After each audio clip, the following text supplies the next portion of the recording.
we said at the beginning, I said that malaria is caused by what? 4 different species of Plasmodium.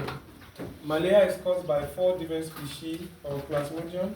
We have P. vivax and P. falciparum is characterized by malaria caused by P. vivax and P. falciparum will cause fever, chills, and profuse sweating. These are what we feel now. You begin to sweat, you begin to feel cold, you also feel it at the same time. These are some of the symptoms we find with us, both P. vivax, malaria, and okay, let's continue. Now, in the absence of treatment, P. falciparum kills 10% of its victim. That is very, very high. So in the absence of treatment, P. falciparum has what? 10% mortality rate.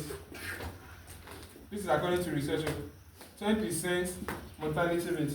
In the absence of treatment, we say P. vivax, P. falciparum will produce chills, headache, and fever, and the running temperature, all of that, produce sweating. So in the absence of treatment, P. falciparum will kill what? You may think this is low. Now, 10 people might have this, 1 in 10 will die. Imagine 1 in 10 persons dying because of malaria. And you know that infection will occur not once in a year. So without treatment, we have like 10% mortality rate. Okay?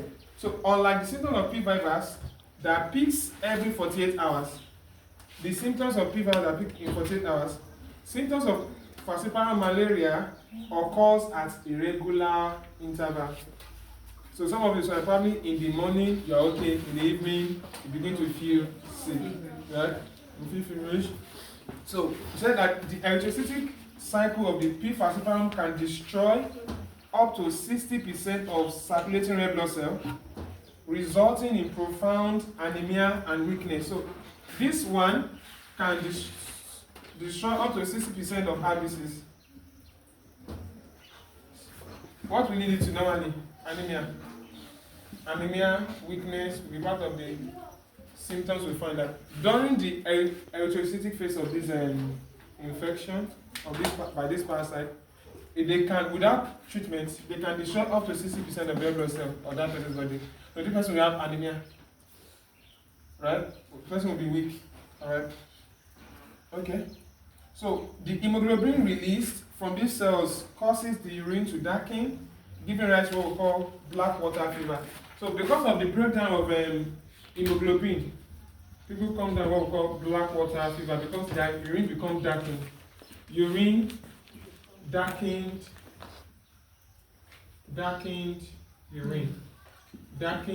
urine. Because of what? Breakdown of what? Fever.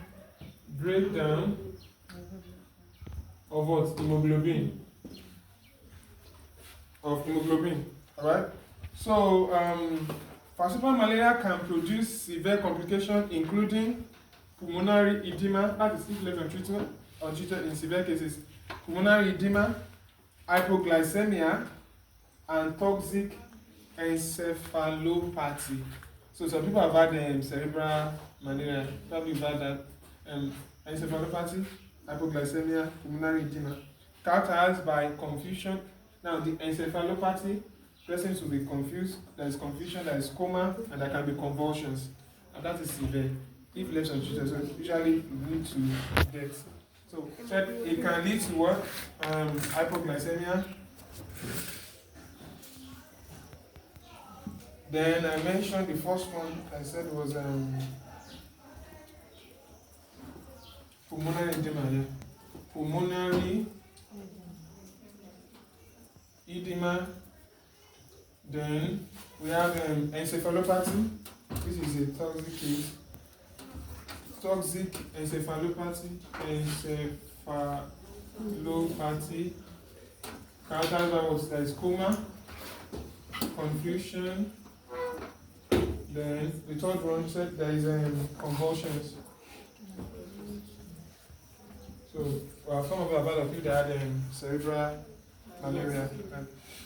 So these are some of the things that we see. So when treated immediately, falciparum malaria usually respond well But if treatment is delayed by as little as 1 to 2 days, the disease will progress rapidly to irreversible shock and death. So it can lead to what? Irreversible shock and death. Now, many of us may not be able to live because over time, in a way, we have developed a kind of resistance to p-fasciparum. If you have seen persons that came down with it for the first time in their life, you will see how deadly malaria goes. Because most of us, we gear up and you've done so for a long time. Our body has gotten used to a large extent to not getting it even for days, for weeks, for months. But it can lead to death within a short space of time.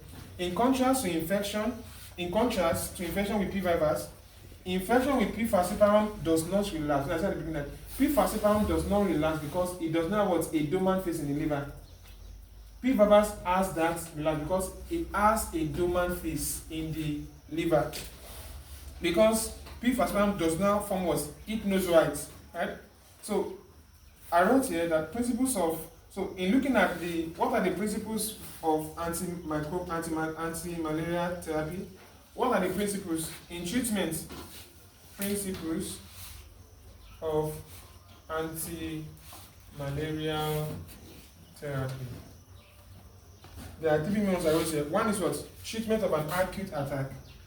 Treat acute attack. So this is your clinical care. Now I mentioned clinical care at the beginning. Clinical care, treat acute attack. Treatment of clinical acute attack. And this is what you want to clear the parasite from the red blood cell. The second one is what? Prevention of relapse. Prevention of relapse.